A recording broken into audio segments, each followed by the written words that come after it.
Hi friends, నేను Sharada. Welcome to Telugu రుచులు. మన తెలుగు రుచులు ఛానల్ని లైక్ చేయండి, షేర్ చేయండి, సబ్స్క్రైబ్ చేయండి. ఈరోజు మన తెలుగు రుచులు ఛానల్లో మనం చేసుకోబోయే రెసిపీ ఏమిటంటే స్వీట్ పేనీలు. పేనీలు మనం చాలా ఈజీగా, చాలా టేస్టీగా మన ఇంట్లోనే చాలా త్వరగా తయారు చేసుకోవచ్చు. ఇవి చాలా టేస్ట్గా ఉంటాయి. పిల్లలు చాలామంది చాలా ఇష్టంగా తింటారు. కాబట్టి ఈ పేనీలను మనం చాలా ఈజీగా, చాలా పర్ఫెక్ట్గా ఏ విధంగా తయారు చేసుకోవాలో ఈరోజు మన వీడియోలో పూర్తిగా చూద్దాం. ఈ పేనీల రెసిపీ ఎలా తయారు చేసుకోవాలో చూడాలంటే మీరు వీడియో మొత్తం స్కిప్ చేయకుండా చూసినట్లయితే మీకు చాలా ఈజీగా అర్థమవుతుంది. చాలా పర్ఫెక్ట్గా కూడా వస్తాయి. మీరు ఫస్ట్ టైమే చాలా పర్ఫెక్ట్గా తయారు చేసుకోవచ్చు.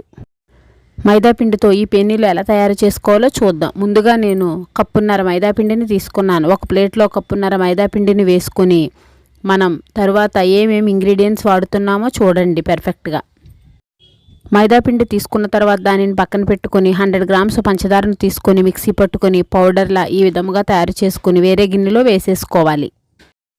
పంచదారను వేరే బౌల్లోకి తీసివేసుకున్న తర్వాత మరో అరకప్పు వరిపిండి అంటే బియ్యం పిండిని తీసుకొని మనం దానిలో 2 లేదా 3 టేబుల్ స్పూన్స్ బటర్ని వేసుకొని సాఫ్ట్గా క్రీమీ ముద్దలా తయారు చేసుకోవాలి. బియ్యం పిండి బటర్ కలిపి బియ్యం పిండి బటర్ కలిపిన తర్వాత చూడండి, వీడియోలో మీకు చూపించిన విధంగా ఇలా తయారవుతుంది. దీనిని మరి కొంచెం సేపు మనం రెండు కలిసేలా కలిపినట్లయితే సాఫ్ట్ ముద్దలా తయారవుతుంది.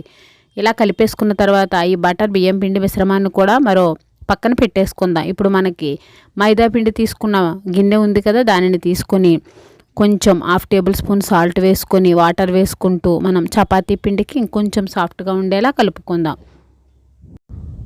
ఇలా మైదా పిండిలో కొంచెం కొంచెం వాటర్ వేసుకుంటూ మనం కలుపుకున్నట్లయితే ఇలా సాఫ్ట్ మనకి ముద్ద చపాతీ పిండి ముద్దలా తయారవుతుంది. మనము కప్పున్నర పిండి తీసుకున్నాము కదా, తీసుకున్న మనకి వాటర్ వేసి కలుపుకున్న తర్వాత ఇంత ముద్ద రెడీ అయింది. దాన్ని 2 భాగాలుగా తయారు చేసుకుని పెద్ద పెద్ద చపాతీలా ఒత్తుకోవాలి. మనం మైదా పిండిని కొంచెం కొంచెం వేసుకుంటూ ఈ చపాతీలను ఒత్తుకుందాం. చపాతీలు మొత్తం కొంచెం కొంచెం పౌడర్ వేసుకుంటూ ఒత్తుకున్న తర్వాత మనం చాకుతో వాటిని కట్ చేసుకొని మనకు కావాల్సిన సైజులో పేనీలా ఒత్తుకోవాల్సి వస్తుంది. అయితే ఈ చపాతీ చేసేసుకున్న తర్వాత మనం బియ్యం పిండి బటర్ కలుపుకున్న ముద్ద ఉంది కదా, దానిని ఈ చపాతీపై మొత్తం స్ప్రెడ్ చేసుకోవాలి. ఇలా వీడియోలో చూపించిన విధంగా స్ప్రెడ్ చేసుకున్న తర్వాత మనం కట్ చేసుకుందాం చాకుతో. ఇలా వీడియోలో చూపించిన విధంగా మనము బియ్యం పిండి బటర్ని అంతా స్ప్రెడ్ చేసుకోవాలి. మనం 2 ముద్దలుగా తయారు చేసుకున్నాం కదా మైదా పిండి మిశ్రమం, అందుకని మనం తీసుకున్న బటర్ బియ్యం పిండి పేస్ట్ సగం వరకు ఈ చపాతీకి ఒత్తేసుకోవాలి. ఒత్తుకున్న తర్వాత చాకుతో ఇలా కటింగ్లు ఇవ్వాలి. మొత్తం చపాతీ అంతా కూడా మనం సమానంగా చాకుతో ఇలాగా కట్ చేసుకోవాలి. ఇలా అంతా కూడా చపాతీ అంతా కూడా కట్ చేసేసుకున్న తర్వాత వీటిని ఏ విధంగా మనము రౌండ్గా పేనీలా చుట్టుకోవాలో నేను మీకు పూర్తిగా చూపిస్తాను. వీడియో మొత్తం స్కిప్ చేయకుండా చూడండి. ఇలా చాకుతో మొత్తం కట్ చేసుకున్న తర్వాత కొంచెం పొడి మైదా పిండిని మరలా మనం చపాతీ కట్ చేసుకున్న వాటి మీద స్ప్రెడ్ చేసుకుని మనము ప్రతి పేనీ కూడా మనం చుట్టేసుకోవాలి. ఇలా వీడియోలో చూపించిన విధంగా. ఫస్ట్ నేను మీకు ఎలా చుట్టుకోవాలో చూపిస్తున్నాను. ఇలా చిన్న పేనీలు కావాలితే కట్ చేసిన ఒక పార్ట్ని మాత్రమే మనం రౌండ్ చేసుకున్నట్లయితే చిన్న పేనీలు వస్తాయి. అలా కాకుండా నేను ఎక్కువ పొరలు కావాలి కాబట్టి రెండు పొరలను కలిపి చుడుతున్నాను. ఇలా ఒక పొర మొత్తం చుట్టేసిన తర్వాత మరలా అదే పేనీని కంటిన్యూస్గా వేరే పొర నుండి చుట్టినట్లయితే మనకు పేనీలు కొంచెం పెద్దగా చాలా పొరలతో చాలా టేస్టీగా వస్తాయి. చూడండి, 2 పొరలు చుట్టిన తర్వాత నాకైతే ఇలా వచ్చింది.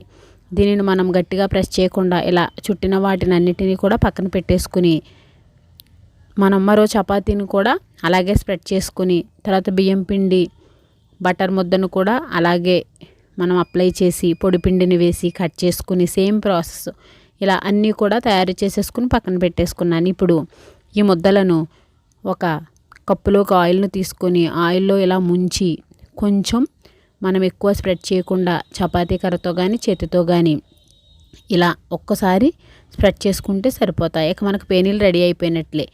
ఇక మనం డీప్ ఫ్రైకి సరిపడా ఆయిల్ని పెట్టుకొని ఫ్రై చేసేసుకోవచ్చు. చూడండి, నేను ఏ విధంగా అయితే ఇలా కొంచెం ప్రెస్ చేసానో అలా ప్రెస్ చేస్తే సరిపోతుంది. మనం గట్టిగా ప్రెస్ చేయక్కలా చపాతీలా.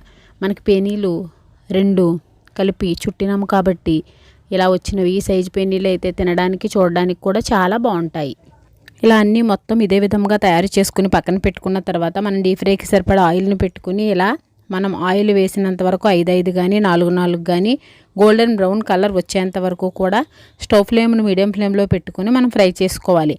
ఇవి మంచి కలర్ వస్తే చాలా క్రంచీగా క్రిస్పీగా ఉంటాయి, చాలా బాగుంటాయి. చాలా ఈజీగా తయారు చేసుకునే విధానాన్ని చూసారు కదా. మీరు కూడా తప్పకుండా ఈ పేనీలను తయారు చేసుకోండి. ఇలా అన్నీ కూడా గోల్డెన్ బ్రౌన్ కలర్ వచ్చేంత వరకు ఫ్రై చేసుకున్న తర్వాత వీటినన్నింటినీ వేరే గిన్నెలోకి తీసివేసుకొని మనం తయారు చేసుకున్న పేనీలన్నింటినీ కూడా ఇదే విధంగా ఫ్రై చేసుకోవాలి. ఇలా వీటినన్నింటినీ ఇదే విధంగా ఫ్రై చేసుకున్న తర్వాత వీటిని తీసివేసి మరలా కాగిన నూనెలో మరి కొంచెం ఉన్నవి కదా వాటిని 4 కానీ 5 కానీ వేసుకుంటూ ఇలా వీడియోలో చూపించిన విధంగా మొత్తం అన్నింటినీ కూడా ఫ్రై చేసేసుకుందాం. ఇలా వీటినన్నింటినీ కూడా ఆయిల్లో వేసుకొని ముందుగా మనం చెప్పినట్లుగానే స్టవ్ ఫ్లేమ్ను మీడియం ఫ్లేమ్లో పెట్టుకుని మొత్తం అన్నింటినీ కూడా చాలా జాగ్రత్తగా ఫ్రై చేసుకోవాలి. ఇవన్నీ ఫ్రై చేసేసుకున్న తర్వాత వేరే బేసిన్ లాంటి గిన్నెలో పెట్టుకొని కొంచెం చల్లారిన తర్వాత మనం మిక్సీ పట్టుకున్న పంచదార పొడి ఉంది కదా దానిని చల్లుకుంటే ఇక మనకి పేనీలు క్రిస్పీగా రెడీ అయిపోతాయి. పంచదార పొడి మిక్సీ పట్టుకునేటప్పుడే 2 లేదా 3 యాలకులను కూడా వేసుకొని మిక్సీ పట్టినట్లయితే మనకి ఫ్లేవర్ చాలా బాగుంటుంది. ఇలా వీడియోలో చూపించిన విధంగా అన్నింటినీ కూడా ఫ్రై చేసేసుకున్న తర్వాత మనం కొంచెం చల్లారిన తర్వాత మనం మిక్సీ పట్టుకున్న పంచదార పౌడర్ని ఇలా వీడియోలో చూపించిన విధముగా మనం జల్లినట్లయితే ఒకవైపు జల్లిన తర్వాత మరోవైపు కూడా టర్న్ చేసుకుని రెండో వైపు కూడా చల్లి మనం కొంచెం బాగా చల్లారిన తర్వాత స్టోర్ చేసుకుని మనం తిన్నట్లయితే చాలా టేస్టీగా ఉంటాయి.